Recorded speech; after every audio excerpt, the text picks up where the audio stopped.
Reflexionen eso.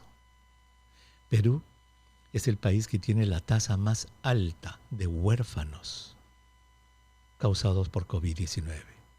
¿Qué significa esto? Que en el Perú hay una entera generación de huérfanos. Están los huérfanos del COVID. Se calcula que el 1% de los niños y niñas peruanas ha perdido a su padre, su madre, su abuelo o su abuela en la pandemia. 1%.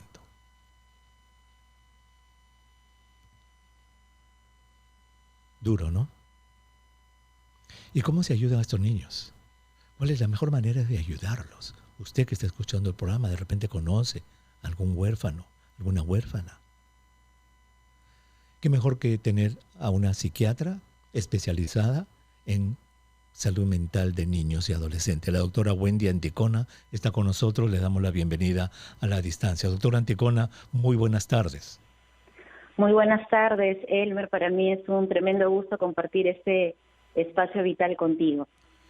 Wendy, muchísimas gracias por estar con nosotros y me agrada tu tono de voz tan positivo. Yo me estaba bajando, con tu tono de voz me subiste, Wendy. Eso es muy importante, porque este tema es duro, ¿cierto? Es duro realmente. ¿Sabes qué es más duro, Elmer? Nosotros que trabajamos, los médicos que trabajamos en niños y adolescentes, lo más duro es niños y adolescentes huérfanos con padres y madres vivos. Eso es lo más duro. Eso es lo más duro. A ver, repíteme eso despacito y explícalo para que lo entiendan los oyentes. A veces todos los seres humanos tenemos prejuicios, ¿cierto? Y a veces tenemos ese prejuicio que el más desfavorecido, ¿no? El que está en peor condición, es aquel cuya madre o padre biológico, sus progenitores, fallecieron. Yo no digo que tengan la vida más alegre del mundo, no. Pero, y ahora vamos a conversar un poquito de eso, Elmer. Lo más importante no es quién murió o quién se quedó. Lo más importante son cómo son nuestras relaciones. Las relaciones con los que se fueron, pero sobre todo las relaciones con los que se están quedando con los niños y adolescentes. Entonces, el colchón social. Exactamente, porque atiendo y conozco cantidad de niños con padre y madre vivos que probablemente están en peores condiciones afectivas que algún niño o niña que ha quedado huérfano, pero tiene un soporte relativamente adecuado, ¿no? Entonces, eso para un poquito empezar a entrar en el tema de las relaciones interpersonales. Eso realmente, ese ejemplo que has puesto grafica, Wendy, lo que es la relación interpersonal, ese colchón social, eso que todos debemos tener, tanto niños como adultos, es ese colchón en donde cuando te va mal caes y no te haces daño y ahí te apapachan y ahí te quieren. Dicho eso, que es sumamente importante, y vamos a verlo en esas dos esferas, ¿verdad? Tanto el que ha perdido físicamente al padre como la madre, como el que todavía lo tiene y están ausentes de estos padres. Descríbenos las, digamos, características de lo que es una relación normal, cómo debería ser afectivamente hablando una relación entre padres y madres, que muchos huérfanos las reemplazan con alguien que se las dan o, como has dicho tú, tienen a los padres vivos pero no la tienen. ¿Cuáles son las características ideales de ese tipo de relación? A mí personalmente no me gusta mucho usar lo normal y anormal porque hasta ahora no hay acuerdo, ¿no? Para mí algo puede ser normal, para ti al revés. Más me gustaría decir esa relación saludable, ¿no? Que nos produce salud, bienestar, ¿no? Así como la música que pones en los programas, ¿no? Nos da salud. Entonces, esa relación saludable, para empezar, tiene que ser que yo acepte las emociones que tiene el niño. Si el niño, porque falleció papá o mamá, llora, o si el niño está enojado y de repente con Dios porque se lo quitó, ¿no? Por esa idea que puede tener, no censurar, no criticar ese tipo de reacciones muy humanas, muy comprensibles, simplemente el hecho de guardar silencio, ni de felicitar ni alentar que está llorando o maldiciendo, ni tampoco castigar porque es una situación muy reactiva, ¿no? Entonces, en primer lugar, eso, ¿no? Te lo digo, ¿sabes por qué, Elmer? Porque, por ejemplo, hay personas que no soportan ver a sus hijos llorar o a su nieto, entonces están llorando la muerte de alguien y empiezan a contarle chistes, le empiezan a llevar una película, es decir, como que está prohibido en esta casa que se llore, que se hable de la persona que falleció, y eso no es saludable, no nos produce salud, ¿no? Entonces, eso en primer lugar. Lo segundo, algo muy importante, porque el tema del suicidio en niños, lamentablemente es algo que no se habla, pero que ocurre, suicidios e intentos suicidas, generalmente pasa con el sentimiento de soledad de los niños, de que nadie está con ellos. Entonces, ¿qué sucede? Todos se van a trabajar, o de repente están dentro de la casa, pero cada uno cierra la puerta y cada uno hace su vida, y entonces empieza a venir esa sensación de me siento sola, me siento solo, entonces de repente si me mato, puedo estar acompañando a mi papá o a mi mamá que murió, ¿no? Wow, porque hay esa Wendy, cuestión de soledad. qué fuerte está eso. Wendy, vamos a tomar una brevísima pausa. Vamos a regresar con más de nuestra conversación. Regresamos. Yo me iré, mi amor se muera si algo ha de morir, moriré yo por ti. Y ya estamos en su espacio vital en esta tarde del jueves 19 de agosto del año 2021, el segundo año de la pandemia. Si usted recién nos sintoniza, estamos conversando con la doctora Wendy Anticona, ella es psiquiatra de niños y adolescentes, y estamos hablando sobre la situación que se ha planteado en el Perú, en el que miles de niños y niñas han quedado huérfanos por COVID-19. Pero la doctora Anticona nos plantea una situación muy interesante. Nos dice, tan importante como la presencia de los padres, que es importante obviamente, ella nos decía, yo conozco muchos niños que tienen padres vivos, pero que están como ausentes, porque falta la relación saludable con los padres, con la familia. Wendy, entonces nos estabas hablando de las características de esta relación saludable y comparto completamente contigo que en psiquiatría, en psicología hay que evitar usar la palabra normal. Es mucho mejor usar saludable porque lo que es normal para uno puede no serlo para otro. Entonces nos hablabas de que uno es eso, de que el niño tiene que sentirse escuchado, tiene que sentir que es parte de una familia, tiene que sentirse que es valorado en la familia. Y nos estabas hablando de la soledad. Y que eso, cuando existe una soledad que es muy intensa, a veces el niño tiene pensamientos que lo llevan a hacerse daño. Por favor, elabora un poco más. Allí nos fuimos a la pausa. Sí, gracias, Elmer, por la oportunidad. Acá lo importante es, cuando estamos hablando de niños, no de adolescentes, algo clave, Elmer, que es, de verdad, tiene tantos efectos positivos y hace mucho bien, es el tema del juego, ¿no? Es el tema del juego. Un niño que no juega, cuyos padres no juegan con él o con ella, no hay esa relación, no es lo mismo, no hay esa relación de confianza, de afecto. Entonces, ¿qué sucede? Volviendo a tu pregunta inicial, que cuando la presencia física y la presencia afectiva para un niño lo traduce en me quiere o no me quiere. Es decir, muchas mamás que son madres solteras están casi todo el día fuera de la casa porque tienen que sustentar económicamente el hogar. Entonces, eso lo podemos entender los adultos, ¿no? Es decir, mi mamá está ausente, pero es porque está pensando en mí, ¿no? Pero un niño, por más que uno le diga, por más que el niño sea muy inteligente para su edad, psicológicamente no está capacitado para llegar a comprender todo lo que significa eso. Es decir, yo estoy afuera trabajando, pero es por tu bien. No lo llega a procesar. Entonces, el razonamiento del niño es, mi mamá no está conmigo, es porque no me quiere. Mi mamá no está conmigo, yo no le importo. O mi mamá prefiere estar trabajando porque la pasa mejor que conmigo. Entonces, ahí empieza este mundo terrible de la conducta suicida, porque la persona que intenta suicidarse no lo hace de la noche a la mañana, empieza con ideas, y este tipo de ideas empiezan a favorecer ese camino cuando nadie está, sobre todo, jugando con el niño, porque ¿qué sucede? Si yo me quedo con el niño, pero solamente ya hiciste tu tarea, ya lavaste tu ropa, ya tendiste tu cama, puedo estar ahí, pero estoy todo el tiempo como si fuera yo su guardaespaldas, y no hay esa relación afectiva. Entonces, igual, mi mamá me tiene cólera, yo no sirvo, ¿no? Entonces, Por eso es que yo insisto mucho en el tema del juego. Muy bien. Escuchar y jugar. Entonces son dos asuntos sumamente importantes. Tomarlo en cuenta, escucharlo y jugar con ellos. Ahora, obviamente la pregunta que te iba a hacer en un momento, pero ya estamos también, te la hago en este momento, es, en este momento que estamos conversando, estoy seguro que muchos oyentes están lidiando con el asunto de tener en la casa a los huérfanos que quedaron. Entonces, ya nos has dado dos cosas que ellos pueden hacer, digamos, para mejorar y tener esta relación saludable. Una, escucharlos, tomarlos en cuenta, y la otra, jugar con ellos. ¿Qué más pueden hacer nuestros oyentes que en este momento están con niños que han quedado huérfanos, con niñas?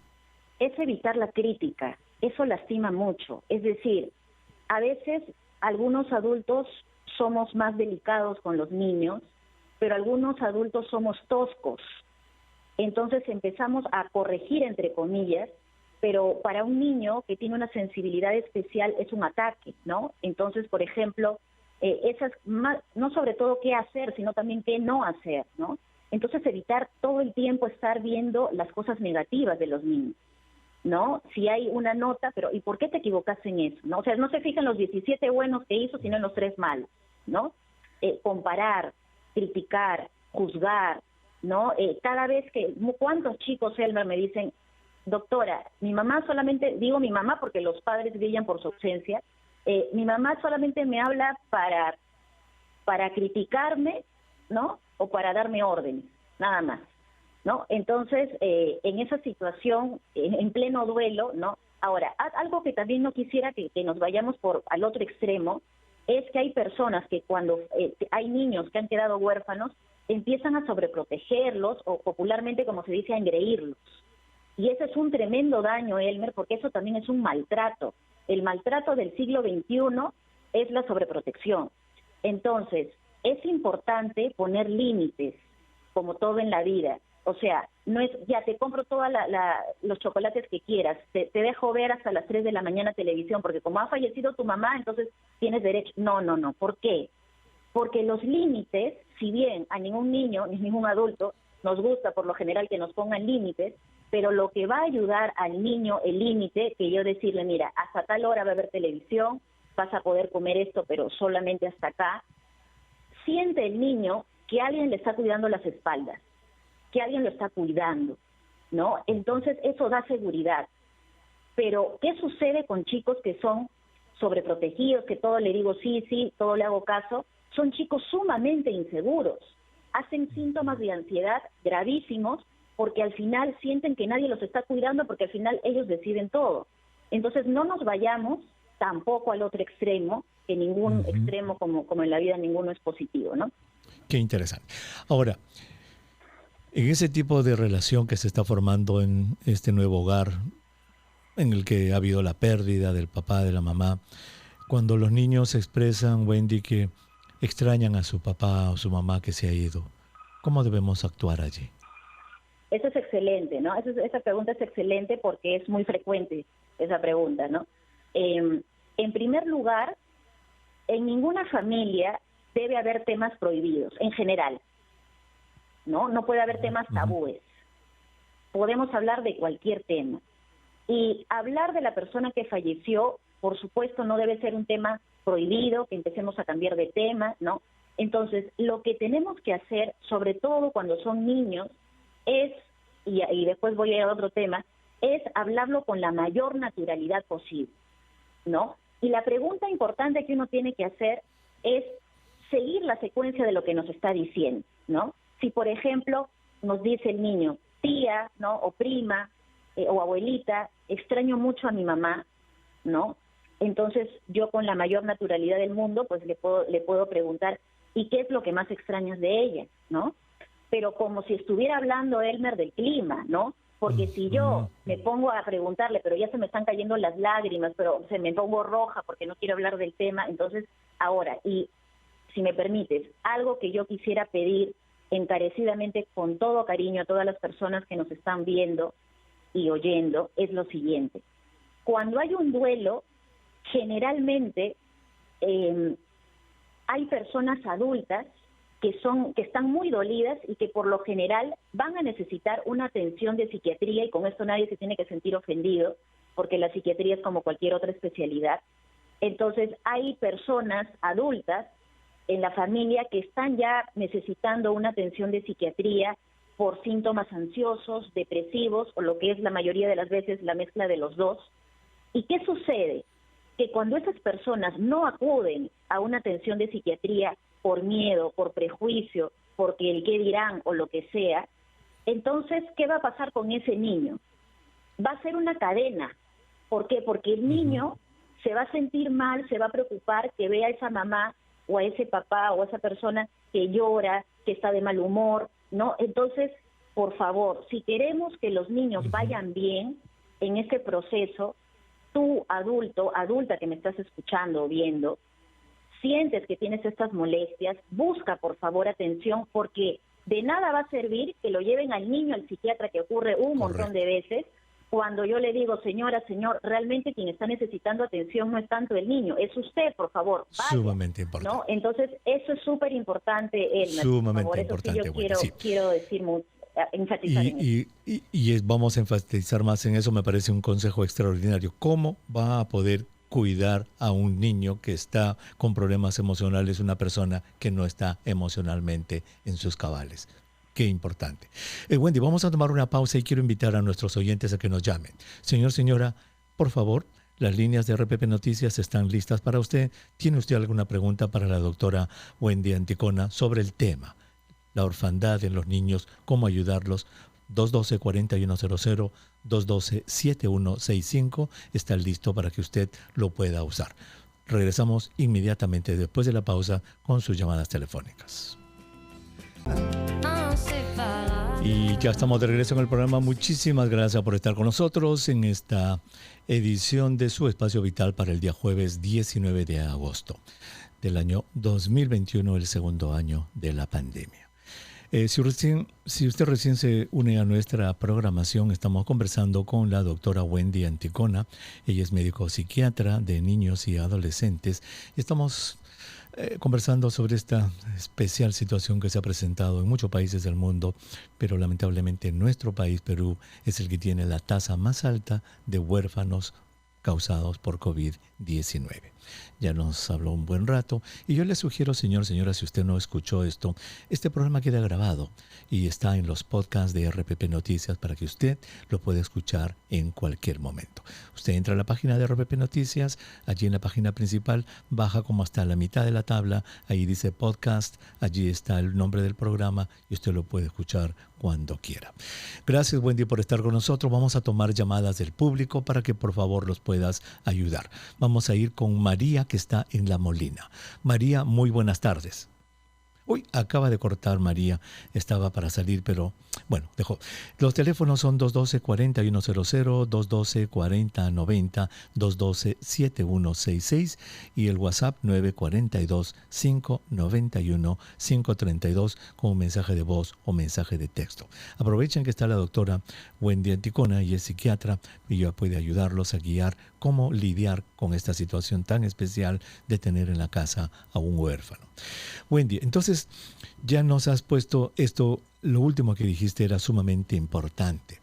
Si alguien en la casa, el cuidador, no está con sus emociones, ¿verdad?, en su cabalidad, pues lo que va a transmitir a alguien que necesita de ayuda emocional no va a ser lo correcto. Y digamos, en términos generales, ¿por qué es que los seres humanos en general tenemos tanto miedo de ir al psicólogo o al psiquiatra? Brevemente, porque ya tenemos a Jorge que está entrando. Hay muchos prejuicios y hay una idea como que uno fracasó.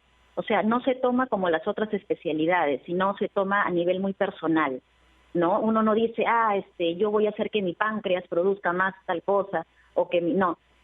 Ahí así no, pero sí nos exigimos eso a nivel de nuestras emociones, de nuestros pensamientos, y es una sensación como que me frustro, y hay un tema, aunque no nos guste decirlo, de soberbia, ¿no? De soberbia, nos falta esa humildad de reconocer que necesito ayuda y de dejarme ayudar.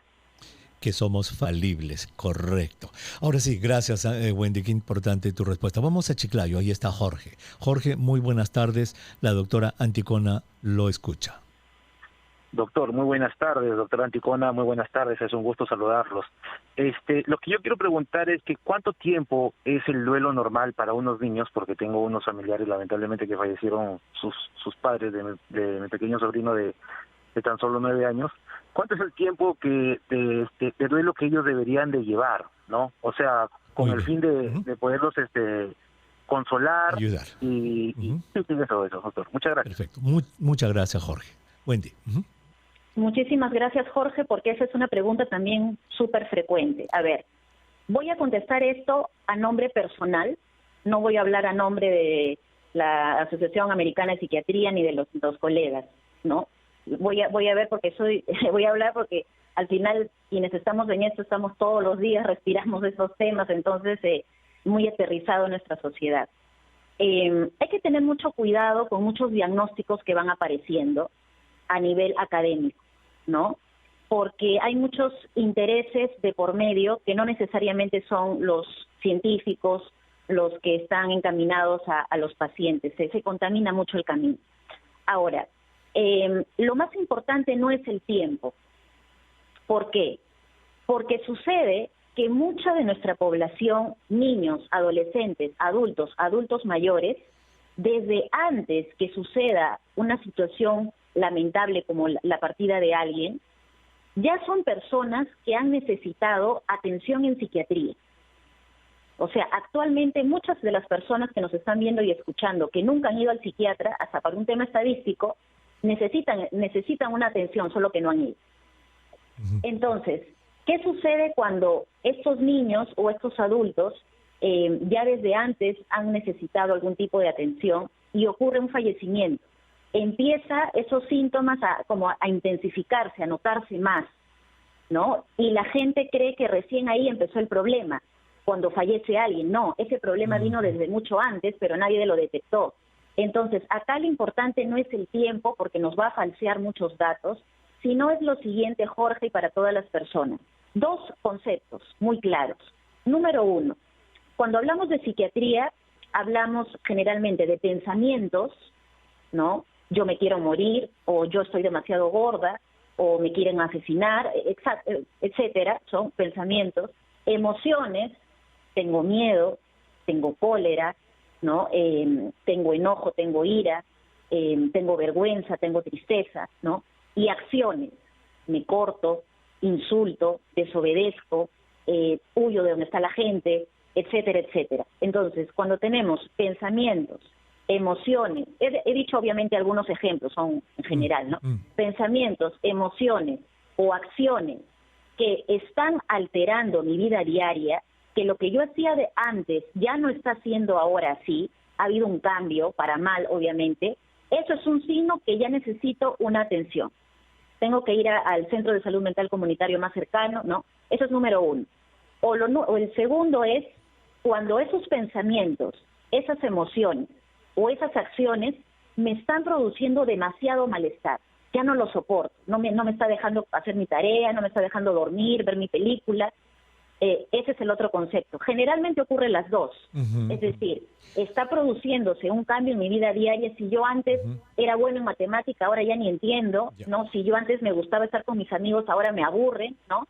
Y el malestar intenso, ¿no? Yo antes tenía miedo, pero ahora ya tengo pánico, ¿no? Yo antes tenía cólera, pero ahora ya estoy rompiendo cosas, etcétera. Entonces, cuando ocurren esas dos cosas, tengo que buscar atención. Así el duelo haya sido de un día o de 10 años, ¿no? O sea, el tiempo acá no es lo más importante, sino lo que está sintiendo la persona y su vida diaria, ¿no? Entonces no estamos hablando acá de tiempos, de libros, de objetos, son de personas. Lo que están sintiendo ambos, en este caso los niños y los cuidadores. Y volvemos al punto inicial, que es el cuidador tiene que hacer un inventario de sus emociones, de su salud mental y buscar ayuda si fuera necesario, porque si no, ¿cómo va a poder ayudar al niño? Y de repente, si estando emocionalmente muy estable, el duelo va a durar 2 meses o menos o lo que sea, y si no se va a prolongar por años y años, porque ¿cómo va a poder ayudar a un niño si no está mentalmente estable? Wendy, vamos a hacer una pausa, tenemos otra llamada, por favor. Regresamos inmediatamente.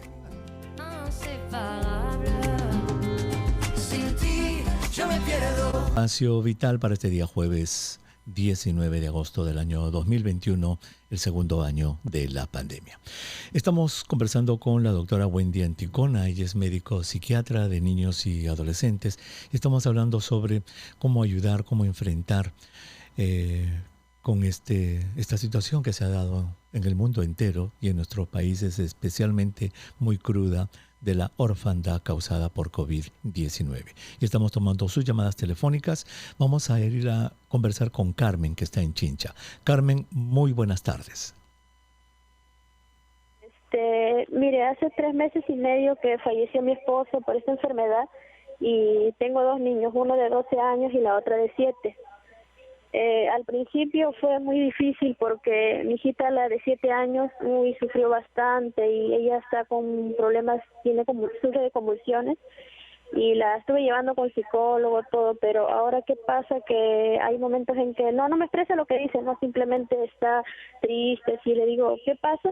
Y me dice, no, es que me acuerdo de mi papá y la verdad, después no me expresa, ¿no? Y después solita le empieza a dar su convulsión o no sé si en qué manera está influenciando porque extraña a su papá, me dice a veces que si cuando pase la pandemia su papá volverá y eso. Entiendo. Wendy, por favor, puedes dialogar con la señora, se le pregunta si lo deseas. Quería preguntarle, ¿quién ha hecho el diagnóstico de convulsión? Una doctora neuropediatra en la ciudad de Ica. O sea, ¿le ha dicho que tiene epilepsia? Sí, estuvo ella hospitalizada hará 3 años, tenía epilepsia múltiple y ella está en tratamiento. ¿Qué está tomando para la epilepsia? Tomando Carbatrol 3 veces al día. ¿Cuándo fue su último control con la neuróloga? La neuróloga está atendiendo ahorita por así virtual nada más porque no atiende presencial. No, claro, pero ¿cuándo ha sido la atención? ¿Cuándo ha sido la última? En el 2019. Ya. ¿Por qué motivo está yendo a psicología? ¿Quién la derivó? No, yo la llevé al psicólogo a raíz de que mi esposo falleció porque como él falleció, ella era bien apegada a él y agarraba su ropa y me decía quiero irme, quiero morir y lo buscaba a mi esposo. Bien. Muy bien. Bueno, brevemente porque gracias. Estamos con el tiempo. Sí, gracias, Carmencita. Gracias por tu llamada. Lo siento muchísimo, Carmen, por lo que estás pasando. Adelante, Wendy. Sí, tengo entendido, vamos a ser súper breves. Necesita una atención nuevamente con neurología, ¿no? Porque hace 2 años que está sin control de las convulsiones. Entonces, lo primero es eso, ¿no? Retomar el control con la neuropediatra.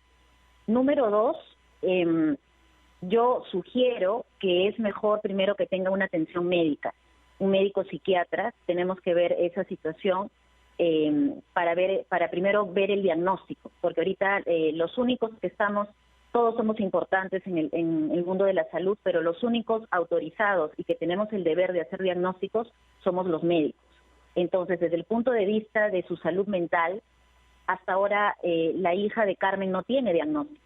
Entonces, yo te pediría, Carmen, 2 cosas. 1, retomar la atención con neurología. Y segundo, buscar una atención con psiquiatría, con psiquiatría para que tenga un diagnóstico. Si ya el psiquiatra le deriva al psicólogo, ese ya es otra cosa, pero tiene que haber una derivación, ¿ya? Muy bien. Perfecto. Gracias, Wendy. Vamos ahora al Callao. Rosa está en el Callao. Rosa, muy buenas tardes. La doctora Anticona le escucha. Sí, doctor. Muchas gracias de conocerle. Gracias, doctor. Sí, quería mi esposo falleció en el 2020, el 23 de junio del año pasado, ¿no? Yo tengo un niño autista que tiene, cuando falleció papá tenía 8 años, ¿no? Ahora tiene 10 años. Y entonces hay momentos que se pone así. Y tengo una hija de 15 años también, ¿no? Una hija de 15 también. Sí. Ay, lo siento. Dígame, Rosita, ¿cuál es la pregunta para la doctora? Sí, mi hijo, hay momentos está bien, bueno, las dos, ¿no? Porque hay veces mi hijita también se pone triste, no estaba haciendo clases, y no dormía, le daba así como insomnio, ¿no? Tenía los nervios así, mi hija. Entonces, y el pequeño también hay momentos está tranquilo y un momento se pone a llorar, lo que es de autista. Ajá. ¿Y están bajo cuidado médico tus niños? ¿Tienen alguien que los atienda? Bueno, mira, mi hijo le estaba viendo la psiquiatra, ¿no? Y él toma la risperidona. Y no, el psicólogo le estaba mirando, pero ahorita no le llama tampoco, ¿no? No le están llamando a mi hija tampoco. Y entonces yo ahorita tengo que ver por los dos, porque no puedo trabajar, no ahorita no le puedo ayudar, ¿no? Entiendo, Rosita, muy bien. No sé si tenemos a la doctora Anticona. Wendy, pudiste escuchar, ¿no? Sí, porque ahora se ha ido. Sí, no me quedó claro. Se ha ido la imagen, pero te escuchamos. ¿Cuál es la consulta de la señora? Sí, quiere saber cómo actuar porque su niñito de 10 años que es autista y la chica de 14 años todavía tienen periodos en que expresan su duelo. El niño con autismo llora y están bajo tratamiento con psiquiatra, dice, pero de todas maneras la señora quiere saber cómo puede ella ayudarlos. Ya, lo que está diciendo es que el fallecimiento ha sido el 23 de junio, ¿no es cierto? El año pasado. Entonces, sí, ajá, el año pasado. Entonces, acá lo importante es primero el no descuidar cuando le toca el hecho que esté bajo atención. Lo digo, o sea, hay personas que dicen está con tratamiento médico, pero dejan de asistir a los controles.